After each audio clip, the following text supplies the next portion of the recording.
Hello and welcome to the How Do I Tell These Stories podcast, the show where we take the most absolutely bonkers stories from ancient India and bring them to you so that you don't forget them. I'm your host, and today's story has a forest wedding, a forgotten promise, and a boy who named a nation. Today's story is about Dushyanta and Shakuntala. And just making sure you heard this right, this is a story of a boy who named an entire nation. Hint, you know this nation very well. It starts with letter I, also known as Bharat. Okay, so before we get to Bharat's story, let's hear a little bit about his family, his mom and dad. His mom is Shakuntala and his dad is Dushyanta. Shakuntala grew up in a forest. She was the daughter of an Apsara, Menaka, and King Kaushik. She never grew up with her parents though. She grew up with sage Kanva, who raised her as his daughter. So, Shakuntala grew up with almost no contact with the outside world. No courts, no palaces, nobody telling her what she was supposed to do. Just the forest, the animals, and a father who loved her completely. She didn't know how to perform herself for anyone's approval. She'd never had to. That's Bharat's mom. Now, Bharat's dad. Enter Dushyanta. King Dushyanta, descendant of King Pururvas, the Chandravanshi king from last episode who chased an Apsara into the sky and never quite recovered. So we already have a sense of what this bloodline does with its feelings. Dushyanta is charming, energetic, fills every room he walks into, is good at almost everything, and is just slightly too sure of himself. He arrives at Sage Kanva's hermitage mid-hunt. He's been riding hard through the forest. His horses are dusty. The whole hunting party is loud and a little chaotic.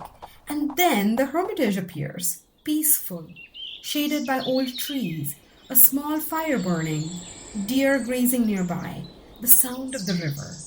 The contrast between where he came from and where he's just arrived is immediate. Kanva's not home. Shakuntala comes out to receive the visitor, offer water, show hospitality the way you'd welcome any traveler at a hermitage. He asks who she is. She tells him, daughter of Menaka the Apsara, raised by sage Kanva. He tells her who he is.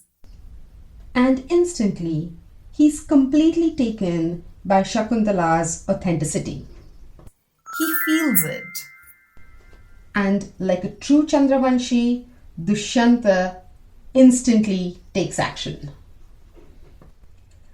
Okay, so I want to marry you. Right now, actually. There's this thing called a Gandharva marriage. No ceremony required, just us agreeing. I'm game if you are.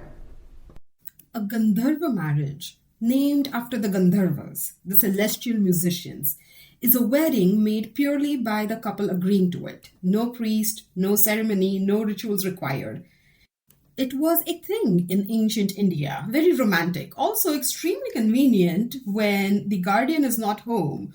Piece of cake compared to the whole traditional production, at least for Dushyanta. So Shakuntala thinks about it. She's not swept off her feet into a yes. She considers carefully, weighing it up. And then she agrees, of course, with one condition.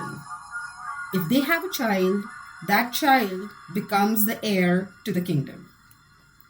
Dushyanta agrees, immediately, completely. They are married with the forest as their witness, the birds and deer and old trees the only guests. And then Dushyanta realizes he has a kingdom to get back to. He promises to send for her properly. And before he leaves, he takes off his royal signet ring, gold, his name engraved into it, and places it on her finger. A promise made into an object she can hold. Something real, something with his name on it, Something that says, I was here and I meant it. And then he rides away. And then Bharat is born in a hermitage. Not a palace, not a royal hospital with everyone waiting in the corridor. A hermitage, a small, quiet forest home. He's raised by Shakuntala and his grandfather, Sage Kanva.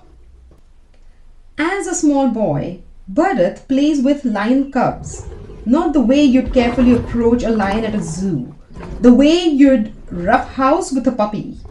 He pries open the mouths of tigers to count their teeth. He climbs onto the backs of wild elephants. The forest animals treat him like he belongs there, which honestly he does. His mother grew up in that forest. Her mother was an Apsara. There's something in Bharat that the wild things recognize. The sages who watch him as a child are both delighted and slightly alarmed. He has no fear response, not because he's reckless, he's not careless, he's just genuinely not afraid. He looks at a tiger the way most kids look at a dog and thinks, yeah, I'll be fine. He gets the name Sarvadaman Bharat when he's young. It means the tamer of all. Because of the animals, yes. But also, I think because of the quality he already has as a child. He walks into any situation and something in him is absolutely settled. Not loud, not forceful, just settled. The room adjusts to him, not the other way round. His mom, Shakuntala, at this point is a proud mother and is also still daydreaming of his father. And this is where some invisible problems are created. At the hermitage, a sage named Durvasa arrives. Durvasa, oh boy. Okay, Durvasa is one of the most powerful sages in the Mahabharata and also the most exhausting house guest imaginable. Picture the person who shows up unannounced, finds one thing slightly out of order, and responds as if the whole place should be condemned. He's the kind of person who'd hold a grudge over a slightly late birthday gift. Except, Durvasa doesn't hold grudges. He just immediately curses you and moves on. No appeals, no second chances. He's famous for it. There are multiple episodes in the Mahabharata where Durvasa rolls up, gets slightly offended, drops a curse, and leaves. It's kind of his whole thing. So, Sage Durvasa is at the hermitage, and Shakuntala, who at this point is completely lost in thoughts about Dushyanta, daydreaming, miles away in her head, that particular fog you are in when you're thinking about someone you like, doesn't notice him, doesn't greet him, doesn't offer him water. Now, at the hermitage, welcoming a guest is one of the most important duties there is. It's not optional. And Shakuntala just missed it entirely. She was just not present. So Durvasa curses her on the spot. The person you are thinking about so hard right now, that person will forget you completely as if you never existed. So mean. Her friends, who did notice Durvasa arrive, chase after him and beg him to undo it. He softens it, barely.